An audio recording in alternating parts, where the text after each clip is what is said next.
In-depth journalism in the Memphis community, the Daily Memphian is of Memphis, not just in Memphis, and seeks to tell the stories of this city. TheDailyMemphian.com. Truth in place.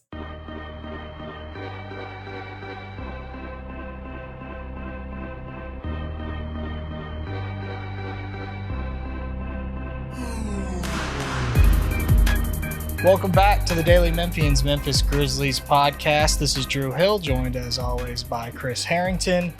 It is the day after free agency, July the 1st. The day after the moratorium period of free agency, July the 1st. And the Grizzlies were busy last night.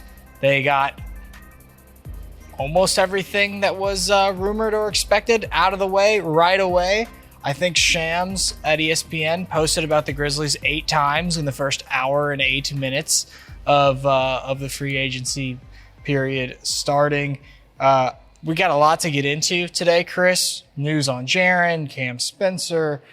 We had an outside free agent signing for the first time in a long time by the Memphis Grizzlies. But overall, were you surprised that everything happened so quickly for Memphis, that this process got underway and the fireworks happened a little bit early?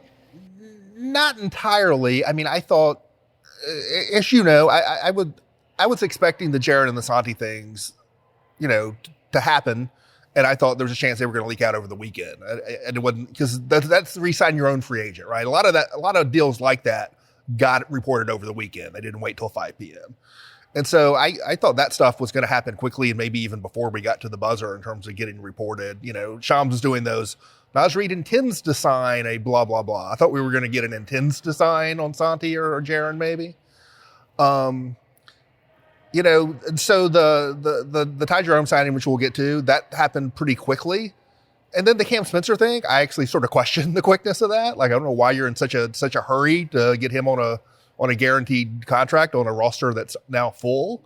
But it was like, speed chess version of free agency. It was like, Zach Kleiman's waiting to hit that buzzer and get done. Let's start with Jaren. Yep. Who they renegotiated his contract for this season. There's obviously corresponding moves that go with that. Less important, I think, than the news of Jaren being committed long-term. And then a 4-year extension beyond this season. Right. This was something that was talked about as a priority at the end of the season. It was something where there was chatter before we got to the end of the season. It felt like this was something the Grizzlies really wanted to get done. There was a question of whether or not Jaren would do it, but ultimately they come to an agreement, and now one of the 2 franchise cornerstones is on a deal that's going to take him 5 more seasons. What did you make of it? Is it a big deal? And do we have the tendency to take something like this for granted? A big time star choosing to stay in Memphis and really being committed to the franchise? Well, I can't think of a circumstance where someone, I guess Pau Gasol forced his way out via trade, but I can't remember anyone else just flat up leaving, turning down a big contract to leave Memphis of that stature.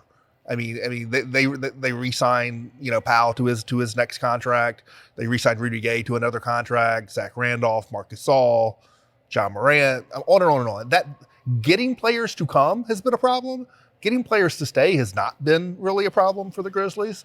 Jaren said, in the season closing press conference, I believe in response to your question, I want to be here. And so we knew the Grizzlies wanted to get this deal done. They made that very clear. And we knew Jaren had voiced that he wanted to stay. Now, sometimes you say the right thing, you say one thing, you do another, but there was no reason to think Jaren did that wasn't the way Jaren really felt. And so, I felt pretty strongly like that was going to happen. I think a couple things about it that are good for the Grizzlies beyond the obvious, that you wanted to keep Jaren Jackson Jr. They could have theoretically kept him through the year and signed him next summer, but doing this now, one, you eliminate the risk of him going into free agency a year from now. You eliminate drama and distraction and all the stuff that would have happened this coming season if he was not already under contract. And then 2, you avoid the possibility that he could have gotten all NBA or defensive player of the year and gotten Supermax eligibility again. And so you lock him up on I think will end up being the equivalent of like a regular max contract for 4 years, which I think is totally fair for a player of his caliber and his age. And now you can move forward with the stated plan of trying to reshape the roster around John Morant and Jaren Jackson, because you have them both under contract for multiple years going forward. You can lock that in and know that you have that and go forward trying to reshape your team around them. You're correct in the fact that the Grizzlies haven't lost big name free agents very often, but they do leave. Like, star players do leave, especially once they get to unrestricted free agency. So to me, I think it's great, and I didn't want to assume that Jaren was just going to for sure want to return to Memphis, but it felt like they were in a good position by the end of the season, and that this is a good deal. Do you think that signing Jaren to this new contract, how is that going to shape the way that the Grizzlies form the team moving forward? Or do you think that plan was already in place because they assumed that something like this was going to happen? Does this change anything about the way that the front office has to think about structuring the team? And is it any different than it was, prior to that deal getting done? It's an interesting question, because when they made the Bane trade, some people thought, oh, they're blowing it up. This is the beginning of a rebuild. And some people listened to what they said and said, oh, no, they're going to reshape the team around John Jaren with a different style of play and more flexibility and whatever. And the reality is that Bane trade could have reliably gone in either direction. Even when they made the trade up for Cedric Coward, same kind of thing. It would fit both paths. I think so. If you fully lock into one path, that does start to change. At some point, the paths diverge, right? So far, the Bane trade, the Coward trade up, they would work for either a reshape around John Jaren path or a rebuild path. At some point, the kind of moves you would make would be different based on which path you're on. I think locking Jaren up is certainly a big step in that direction. I think the other piece of the puzzle is what they see out of John Morant this coming season.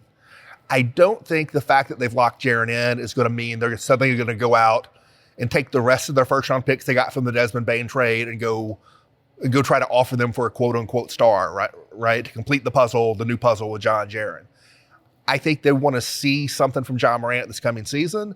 I think they want to wait and see where that Phoenix pick lands in the lottery. It could be as high as the second overall pick in a draft that people say have multiple superstars, right? So I think I don't think this changes a lot about their direction, but I think what happens with John Morant this coming season and then where that pick lands next summer, that's going to really finish determining the course going forward. Yeah, what's interesting is there's been a lot. Like, I was on with Gary Parrish earlier today, and we were talking about the Cedric Coward selection at number 11 and what sort of impact that might have, or what kind of bet that is on a player at number 11 if you're really trying to restructure around Ja and Jaren. Right. You're putting faith in a young player that's relatively unproven. Right. And what kind of pressure there might be there in terms of his potential really shifting the course of the franchise. But the truth is, it's almost more on Ja. Right. Yes. Like that's the number one thing. Yeah. That's really what it feels like, is if the Grizzlies are going to have faith that they can build a capable contender around Ja and Jaren, it's super important that Ja looks like a top 10 potential MVP vote getter type of player, because otherwise those dreams just aren't really a reality, right? It's so attached to him. So while, yes, taking a younger player, as Zach Kleiman said, gives them a higher end outcome, and it is a little bit more of a risk. Right. I think in the end, the direction in which this franchise eventually goes is tied to Ja more than anyone. No, I agree. I think the reason the Coward thing fits both paths, it's clear why it would fit a rebuild path, because he's a rookie, right? But I think it fits the John Jaren path too, because yes, he's a rookie. They're not expecting him to arrive fully formed. No one's penciling him into the starting lineup opening night this year. But he's not 19. He's almost 22, right? The idea with him is not only will he be good, but he'll be good pretty soon. Like maybe not November of 2025, but it's not like a 3 or 4 year project for him to be a meaningful player if they're right about him. And so, I think they expect him to be good in relatively short order. Certainly year 2 to be a really impactful player. And so I think the Coward thing fits either direction. And it's more the kind of player, they want to build out around John Jaron. But to get back to what happened last night, locking Jaron in was essential. Like, Ja's already locked in contract-wise. You need him. I used what I wrote over the weekend. I wrote a piece since last time we talked that was sort of about big picture of the offseason. And I talked about the John Jaron part of it and how for this plan to work, you need execution from the front office, obviously, but then you need the buy-in, the follow-through from John Jaron. And it started with the buy-in from Jaron, which they got last night, and then the follow-through from John Moran. This feels like a good spot to change direction a little bit. We did take some questions online, so I'll ask some of those, but we got other free agency stuff to get into. But before we get to that, though, I don't think we've talked since they did the introductory press conference for the rookies. Yeah. And since we brought up Cedric Coward, one of my favorite moments was Cedric Coward realizing that the names on the jerseys were stitched. Right. And he said, "Mom, the names on the jerseys are stitched. Like, this is the real deal. Like, this is the real thing." And I just found that to be pretty fun. Like, you can tell that he's a guy that came from humble roots of Division III basketball, and even at Washington State, that's not the highest level of college basketball. And here he is, realizing a dream. I didn't think there was a ton to take from the introductory press conferences, if we're being honest. Everyone wanted to ask questions about Zach Kleiman finding dogs in the draft or whatever. I know you roll your eyes at that. I do, because it's funny to me. I was actually saying there during the press conference, I was thinking to myself, has anyone ever said at one of these things and introduced a new draft class and said, we were going out to look for some finesse players who are going to get their stats win or lose? Like, no one's ever said that, introducing a group of players. Everyone is a gritty winner. Every player who's ever lived is a gritty winner. Yeah, no. I ended up writing off of that more of a featurey thing on Cedric Coward than on the dogs. But I mean, I do think Jemai Mashak, the guy they got in Tennessee, absolutely fits that profile. Yes, they got Cedric Coward because of the talent level. I think they love the mentality too, but he's not Tony Allen, right? Like, this is a guy with a lot of skill upside. No, I think you're right, and the physical tools there were really, really good at the combine. The 7'2" wingspan on a 6'6" frame, all of that, I think, points to a player, as Zach Kleiman said, with a higher end of potential. Yeah. But I wanted to make sure we at least mentioned that the introductory press conference happened, and we did write off of that. And then, so let's go back to free agency. The next move that happened for the Grizzlies after the Jaren Jackson Jr. Renegotiate and extend was Santi Aldama.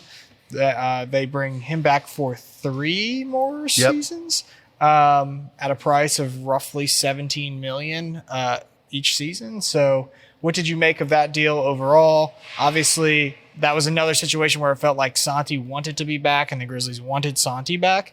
But what was your initial reaction to that? I'm sort of interested to know, and I don't know the answer to this, why they didn't do 4 years and whose choice that was to not go to 4, whether that was a Santi choice or a Grizzlies choice.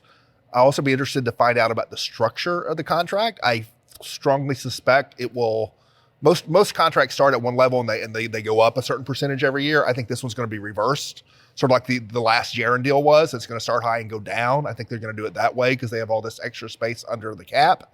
But I keep a lookout for that 3rd year. Is it fully guaranteed? Is there a player option, team option on that? I take a look at that. But I think from a distance, I thought it was right in the ballpark of reasonable. I had written, my Santi column before free agency. I sort of suggested somewhere in that 16 to 19 range, and 17.5 is right dead center of that. So I don't think they got a bargain, but I think it was a very fair deal for team and player.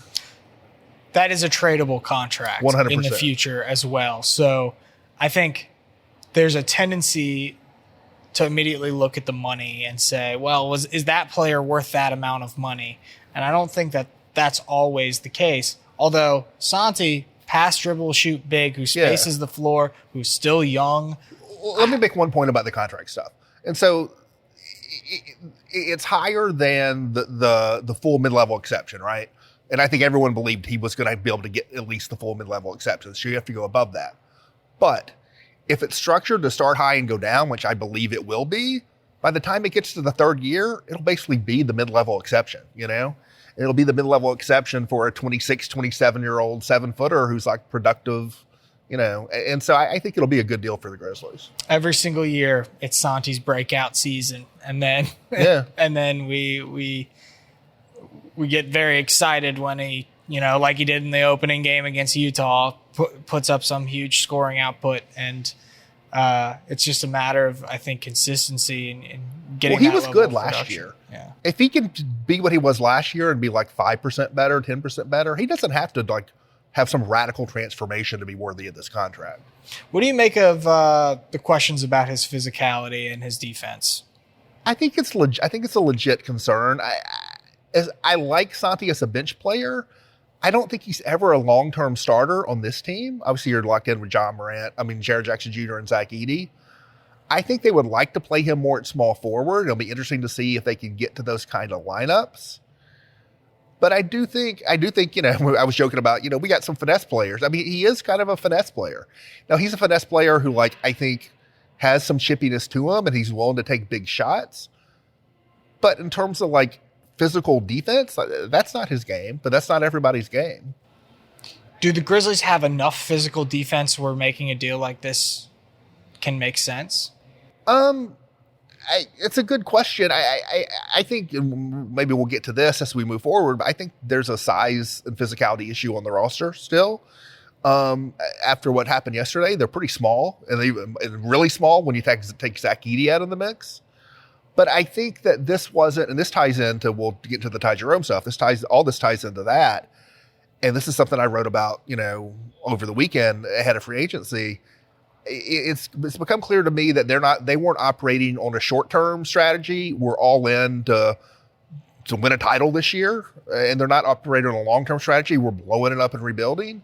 I think they're operating on a medium-term strategy, which is we're trying to reshape the team around John Jaren, but we know we're not going to do everything in one summer. It's going to stretch out maybe for 3 transaction cycles. And so I think their focus was talent.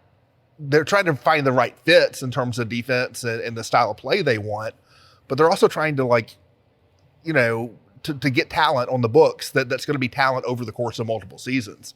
So I think whether Santi is a great fit over the 3 years or whether, to your point, Santi becomes a good tradable contract, they're locking up talent on a tradable contract. And so I think, you know, it starts with that. Yeah.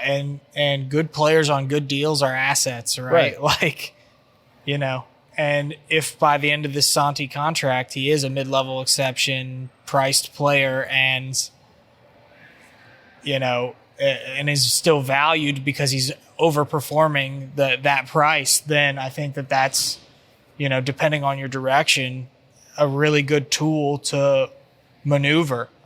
So yeah, I liked the Santi deal.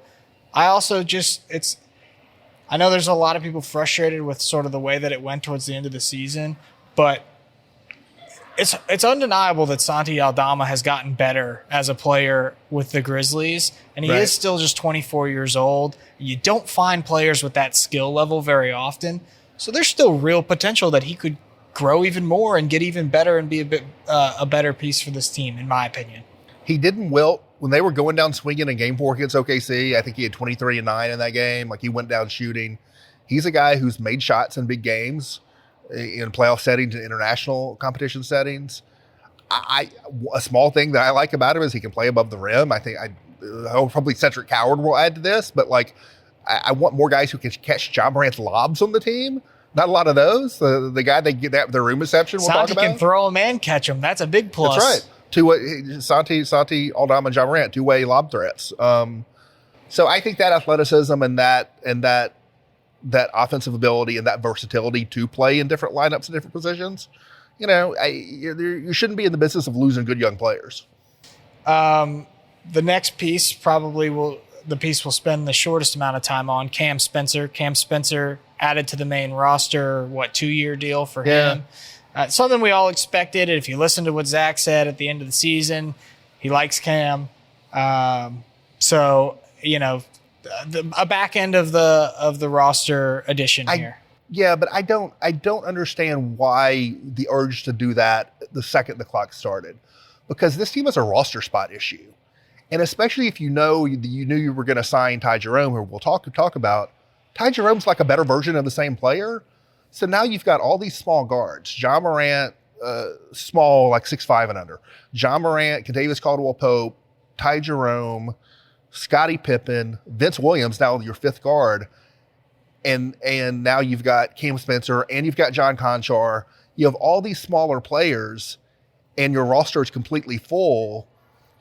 And it's not like you locked him in on one of these 3 or 4 year deals with the team options on the end that has upside to it.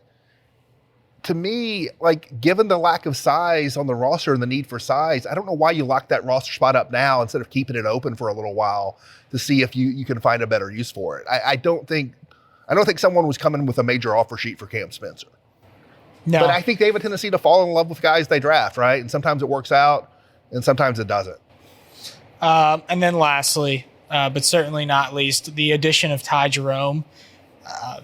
The Grizzlies get him on the $8.8 million room exception, 3 years with the player option the last year. I don't think many were expecting that he was going to agree to a contract at that price. I think a lot of people probably viewed him as a player that was more likely to get a bigger chunk of the MLE. And I think that decision almost certainly, maybe I'm wrong. Maybe there wasn't another suitor out there that would pay more, but I wonder if that has to do with more than just money and it has to do with basketball opportunity. Well, at a minimum, I would assume he had similar offers, right? So I don't think it was simply he took the biggest deal he could get, because there's no way there weren't similar offers for him. Most people assume, he finished third and sixth man of the year last year. Per minute, one of the better offensive players in the league last year. He can play on and off the ball. I think he had a really particularly rough playoff series in round 2 against the Pacers. Yeah. And maybe that depressed the value a little bit. There is an injury history there. Maybe people sort of put that stuff together. I could see people taking a closer look and deciding, this guy's not our starting point guard. We're going to go sign D'Angelo Russell instead, like Dallas did. We can sign Dennis Schroeder instead, like Sacramento did. For the Grizzlies' purposes, I would much rather have Ty Jerome than those guys because he can come off the bench and because he can shoot 40%, more than 40% three-point shooter last year, career 38%, and he can handle the ball, former starting point guard for the national champion Virginia team 5 years ago. He can handle, he can pass, he can shoot. He's 6'5". That means he can play in all kinds of different combinations. I think they're going to love the idea of Jerome and Pippen as a backcourt. Yes. I think that's a really good fit coming off the bench. But I also think, he can obviously play with Kentavious Caldwell-Pope. He can play with Jalen Wells in a backcourt. I think he can play with Ja. I think that combination will be awesome offensively, like gangbusters on offense. I think it'd be pretty bad on defense, but I think it'll be so good on offense. I think you can do that too. So the fact that he brings all that utility and, I think coming out of even before the Desmond Bane trade, coming out of last season, we talked about more ball handling was something that they were going to, on the list of needs, that was one of them. Whether it was first or not, it was one of them. This is a team that had terrible turnover problems last year. Ty Jerome was a low turnover player. It's a team that did not carry the John Morant, missed a lot of games. He's a citizen missed games, so there's that aspect to it. They didn't carry a third point guard last season, and I think they sort of went to the season thinking we can play non-point guard lineups, and maybe that worked a little bit better in the system they were running early last season. But I think in the Tumas Isolo system, there's more of an emphasis on lead guard, pick and roll. So I think they were going to want more ball handling all even before the Bane trade. But now you make the Bane trade, and not only do you need more ball handling, you've lost a lot of shooting with that and Kennard. And so Ty Jerome is a guy who can like help you with the ball handling and the shooting at the same time and give you a lot of lineup flexibility. Yeah, I'm going to get too excited about Ty Jerome here, and then I'm going to let you bring me back down to earth. The more I looked at it last night, the more I liked the addition by the Grizzlies with Ty Jerome. And I'm not suggesting that Ty Jerome is anywhere near the same level of player as Desmond Bane. Desmond Bane's done it more years. He's done it against a scouting report that's centered around stopping him. He's done it at a higher volume than Ty Jerome. And he's physically a more gifted player than Ty Jerome is. But with that said, if you go look at and you mentioned some of his strengths and some of the advanced numbers, like his true shooting percentage as a spacer, so like off of screens and in handoffs and stuff like that, 100th percentile among guards in the NBA last season, true shooting percentage. Like, really efficient player in that area. A more efficient player as a creator in isolation and as the pick and roll ball handler than Desmond Bane was last year. A player that created, depending on how you track this is a little bit of an iffy stat, but more potential assists per 100 possessions than Desmond Bane last year. A player that turned the ball over at a lower rate, especially as a point guard, than Desmond Bane last year. There are lots of areas to his game that I think fit what the Grizzlies need, as you mentioned, and backfill some of the loss of Bane, even if it's not fully making up for what Bane did. I think adding this type of player, who, by the way, feels like a Grizzlies type of addition because he does grade out so well in all the metrics and analytics, like, I think this was a really good add by the Grizzlies, and I think, he has the potential to be a really good player in a bigger role next year. I think the question is, was last year the product of being on the Cavs, or what was it? Just one good season? Was it a blip, or was it a full-on breakout? Because if Ty Jerome can play more minutes and take more shots, although honestly the shots per 100 possessions with Bane are roughly similar, and he did shoot a better percentage. Right. Like, if he can do that in a more increased role, he can be an impact player for the. Like, I wanted to say near All-Star. Like, I want to go there. Yeah, but I don't think I can. I'm going to tap the brakes. I was going with you until you start bringing up All-Star. But impact, we're going to go impact player. Like, he's got a lot to prove. There are questions there. But I think if he can replicate that, he's going to be a tremendous add for the Grizzlies and a very high-value player. Yeah, I would tap the brakes in triplicate. You're talking about 1 single season, 2 rate stats, 3 on one side of the ball, right? And so take all 3 of those. Okay, well, let me throw 2 defensive things at you. Okay. Top 90% in deflections and steals per game. Obviously, not a great defender. Yeah, the steal rate last season is sort of an outlier relative to the previously in his career. Yes. No, I would agree. But I'm just saying, I think that's something that the Grizzlies need, is somebody that can get in the passing lanes a little bit more.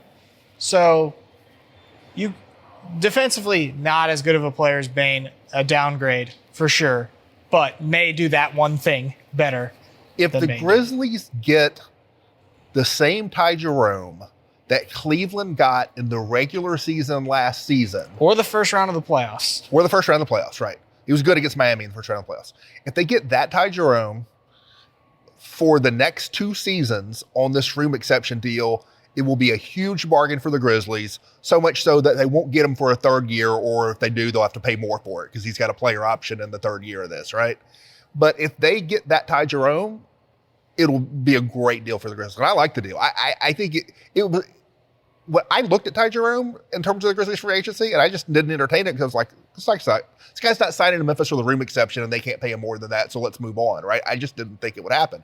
I don't know if the Grizzlies thought it would happen. But I will say, you're talking about a career season at age 26 or 27 last year. You're talking about a career season in a part-time role in the context of a team, a Cavs team that won 64 games and like everything's working. And when a team's really humming like that, like so it can sort of make everybody look better, right? He also played 70 games last year, which is the first time in his NBA career he's played more than 50 in a season. Now, part of that is like he was, some of those years, he's struggling to gain. He's in the G League, he's whatever. He's still trying to establish himself. But some of it has been injury. He's had a couple of meaningful injuries as an NBA player, including an ankle surgery. Not as dramatic an ankle surgery, I think, as Zach Edey, but a pretty significant ankle surgery that cost him most of the season a couple years ago. So there's some injury stuff there. There's some, is this for real? That's in the end what it is. Because I'll just put it this way. If you want to be glass half full, sunny side of the street on this Ty Jerome signing, it should be very easy for you to get there if you just look at the statistics. I will say, and I haven't done this, maybe I should. I think if I Google my name and Ty Jerome's name, I'll find stuff I've written in the past, like being very pro Ty Jerome. I really liked him coming out of college. Like whatever draft he was in, I remember that draft. It was the John Morant, Desmond Bane draft, or Brandon Clark draft. It was John Morant, Brandon Clark draft. And he was a guy, like with that late pick the Grizzlies had, he was one of the guys I was like, maybe this guy. Because he is exactly the kind of player I like. I wish he was better defensively, but I like guards who can pass and have some size and have some moxie. He's got some moxie to his game. So I think he's great. I think he's a great fit. There is some, risk is almost too strong of a word because you're signing for the room exception. But it's not a guarantee you're going to get last year's Ty Jerome.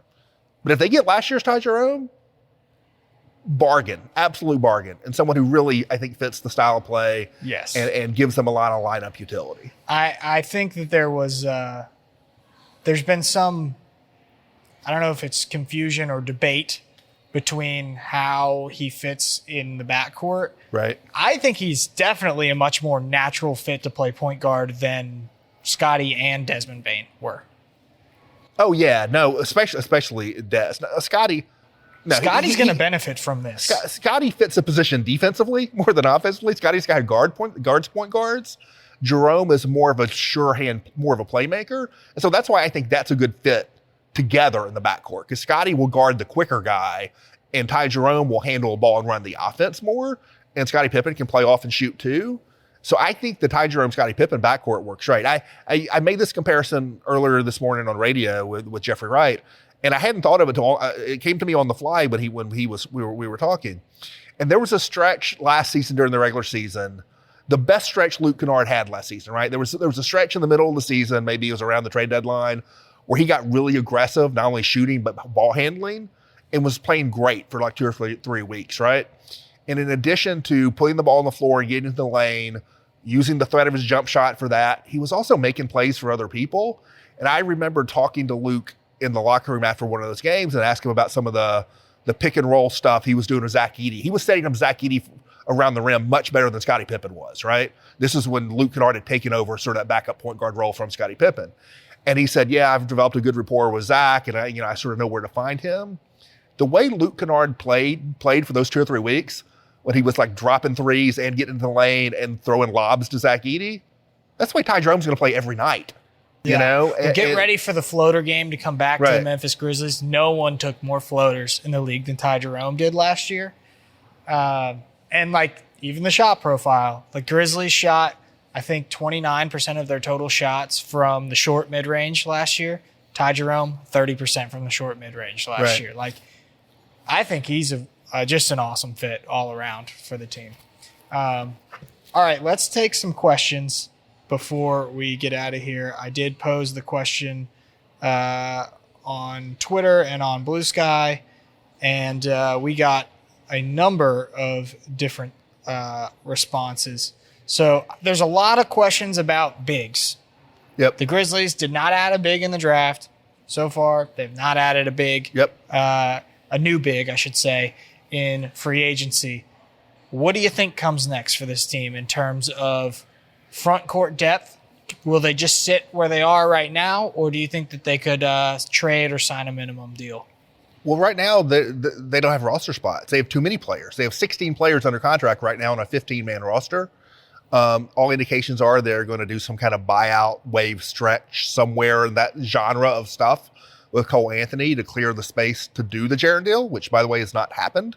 Got reported last night. There is no contract. There's a plan to do a contract. It will happen, but the specifics are still to be determined a little bit. So once they buy out Cole Anthony, they're at 15 players on guaranteed contracts. They got no roster spots. This is why I was just questioning, like, why do Cam Spencer now? Why not wait a little while and see what shakes loose? I do think they would prefer to have another more physical center on the roster, especially early in the season without Zach Edey. But I really think, and this ties into the Ty Jerome thing and what I wrote over the weekend about this medium-term plan. They weren't thinking, let's do everything we can to have the best team possible for opening night of 2025. They're trying to think about what's going to ultimately raise the ceiling over the next 2 or 3 years as we reshape the team around John Jaren. And so could they have signed a center with that room exception instead of signing Ty Jerome? Yeah. Is that a bigger need immediately than what Ty Jerome gives them? Probably so. They signed the best player. They were trying to sign they asked themselves, who is the most talented player we can sign with this money that fits our team? And if that was higher end outcome, if that was higher end outcome, if that was going to be a guard instead of a big, they're going to sign the guard. When they're moving up in the draft, they're not saying who is more likely to start on opening night for us, which is a year ago, it was Zach Edey. They weren't asking that question on draft night. They were asking about what's going to be the higher end outcome over the next several seasons, right? So I think they're in a tough spot in terms of their physicality in the front court to start the season without Zach Edey. And maybe they address that, maybe they don't, but I just don't think that's their overriding concern at the moment. I do wonder, like, they could just be done right now. They could buy out Cole Anthony and be done.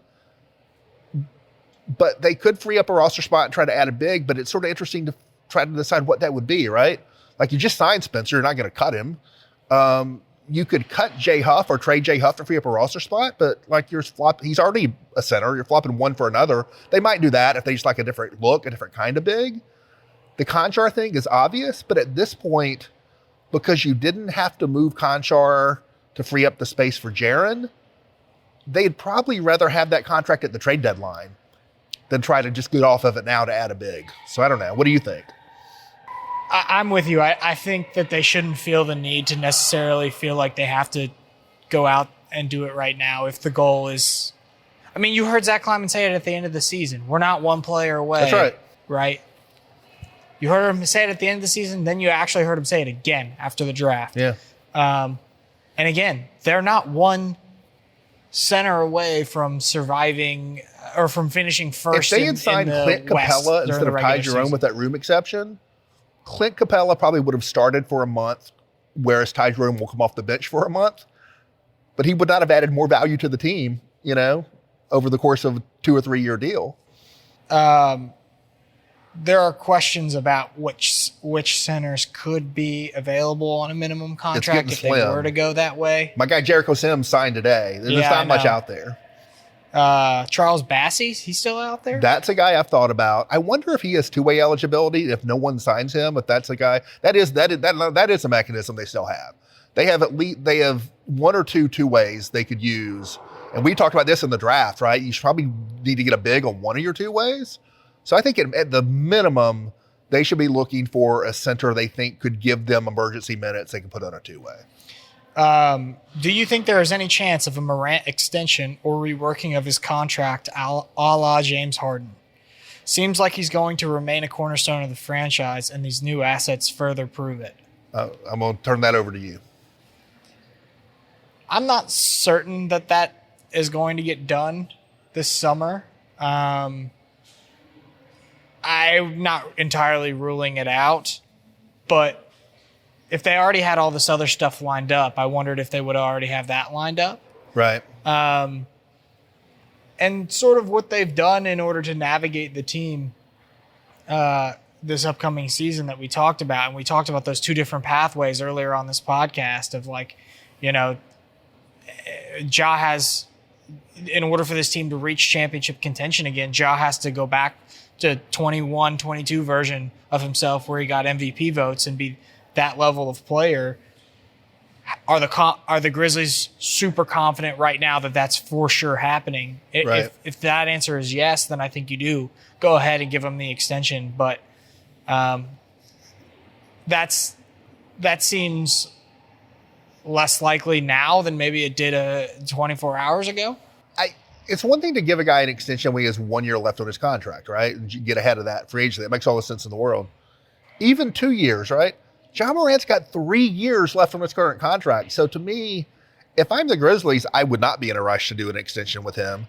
Now, if he came to me and said, I really want an extension, I think that's a conversation you have to have and take seriously. And I don't know what comes out of that or what doesn't. But if I'm just the Grizzlies on my own without any pressure to do so, I'm waiting a year on that. He's got 3 years left on the deal. I'm not in a hurry to add more onto it.